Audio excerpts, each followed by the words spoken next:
This video sponsored by Buy Mode e-shopping. ஆன்லைனில் purchase பண்ண விருப்பம் உள்ளவங்க பை மோட்டை யூஸ் பண்ணியும் பர்ச்சேஸ் பண்ணலாம். பொருள்கள் தரமாக கிடைக்கி நல்ல விலை குறைவாகவும் இருக்குது. இதற்கான லிங்கு டிஸ்கிரிப்ஷனில் கொடுத்துருக்கேன், செக் பண்ணிக்கோங்க.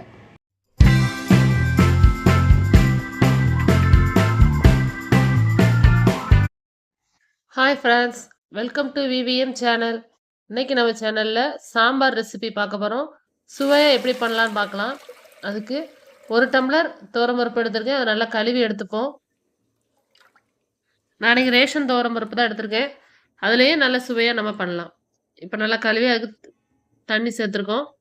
இது கூட ஒரு 1/4 டீஸ்பூன் மஞ்சத்தூள், 1/4 டீஸ்பூன் பெருங்காயத்தூள்,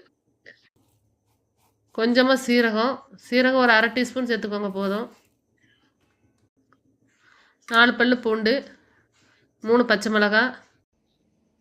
இது வந்து நம்ம குக்கரில் மூடி ஒரு 3 விசில் வச்சு எடுத்துக்கலாம். நான் மீடியம் ஃப்ளேமில் தான் வச்சுருக்கேன், நீங்களும் பார்த்துக்கோங்க. இப்போ நல்லா வெந்து வந்துருச்சு பருப்பு.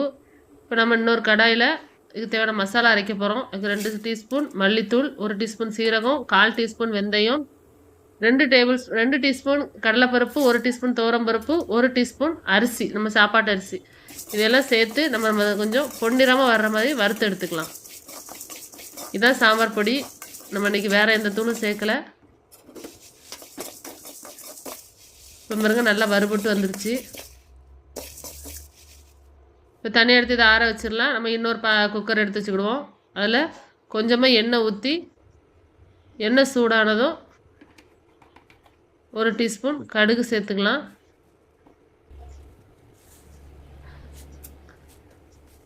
கடுகு நல்லா பொரியட்டும். இப்போ கடுகு நல்லா பொரிஞ்சிருச்சு. கொஞ்சமாக வெந்தயம், 1/4 டீஸ்பூன் வெந்தயம் இதோடு ஆட் பண்ணிப்போம். வெந்தயமும் நல்லா பொரியட்டும். 10 சின்ன வெங்காயம் நல்லா கட் பண்ணி எடுத்துருக்கேன். அதையும் இதோட சேர்த்து நம்ம வதக்கிக்கலாம். சின்ன வெங்காயம் உங்களுக்கு தேவைப்பட்டால் கூட கொஞ்சம் சேர்க்கறனாலும் சேர்த்துக்கோங்க. இப்போ வெங்காயம் நல்லா வதங்கிடுச்சு. இது கூட 3 தக்காளி கட் பண்ணி சேர்த்துருக்கேன். தக்காளியும் நல்லா வதங்கட்டும். இப்போ தக்காளி நல்லா வதங்கிடுச்சு. இது கூட நம்ம காய்கறி சேர்த்துக்கலாம். ஒரு முள்ளங்கி, 1 கேரட்டு, ஒரு 3 அவரைக்காய், 2 பீன்ஸு இதை மட்டும் கட் பண்ணி போட்டிருக்கேன். கத்திரிக்காய் வந்து தண்ணியில் போட்டிருந்தேன். 1 கத்திரிக்காய், 1 உருளைக்கிழங்கு, அதையும் நம்ம இதோட ஆட் பண்ணிக்கலாம். கட் பண்ணி தண்ணியில் போட்டுக்கிடுங்க, ஏன்னா இல்லைன்னா கருத்துரும் காய். இப்போ காய் நல்லா வெந்து வரட்டும். எண்ணெயிலே கொஞ்சம் வதங்கட்டும். மூடி போட்டு கொஞ்சம் வதக்கிடுவோம். காய் நல்லா வதங்கிடுச்சு. இது கூட 1/4 டீஸ்பூன் மஞ்சத்தூள், கொஞ்சமாக உப்பு, காய்க்கு தேவையான அளவுக்கு உப்பு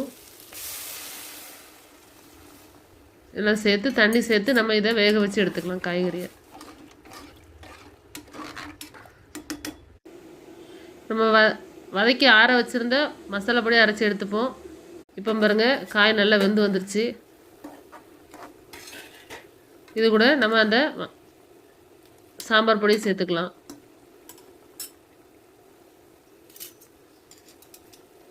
நாலு டீஸ்பூன் சேர்த்துக்கோங்க. நிறைய சேர்த்திங்கன்னா சாம்பார் ரொம்ப கட்டியாயிரும். ஏன்னா நம்மளுக்கு கடலைப்பருப்புலாம் சேர்த்துருக்கனால சாம்பார் ஒரு திக்னஸ் கொடுக்கும். 4 டீஸ்பூன் மட்டும் சேர்த்துக்கோங்க. இதில் உங்களுக்கு காரத்துக்கு தேவைன்னா வத்தல் தூள் ஆட் பண்ணிக்கோங்க. நான் காரம் சேர்க்கலை, தேவைன்னா சேர்த்துக்கோங்க. இப்போ நல்லா கொதி வந்து அந்த மசாலா எல்லாமே நல்லா வெந்து வந்துருச்சு. நம்ம வேக வச்சு எடுத்த பருப்பை இதில் ஆட் பண்ணிக்கலாம்.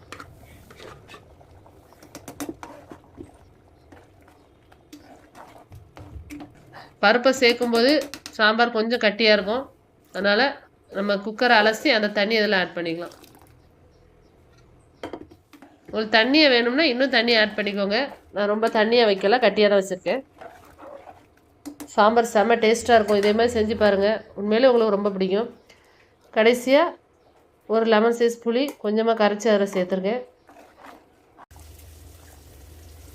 நல்லா கொதி வந்து எல்லாம் வந்ததும் நம்ம சாம்பார் தேவையான உப்பு எல்லாம் சேர்த்து கொத்தமல்லி மல்லியில் தூவி அடுப்பை ஆஃப் பண்ணிடலாம். சாம்பார் ரெடி ஆகிடுச்சு. உங்களுக்கு இந்த சாம்பார் ரெசிபி பிடிச்சிருந்தா விவிஎம் சேனலுக்கு சப்ஸ்கிரைப் பண்ணிக்கோங்க. மேலும் எங்கள் சேனலில் நிறைய வீடியோ இருக்குது, அதையும் பார்த்து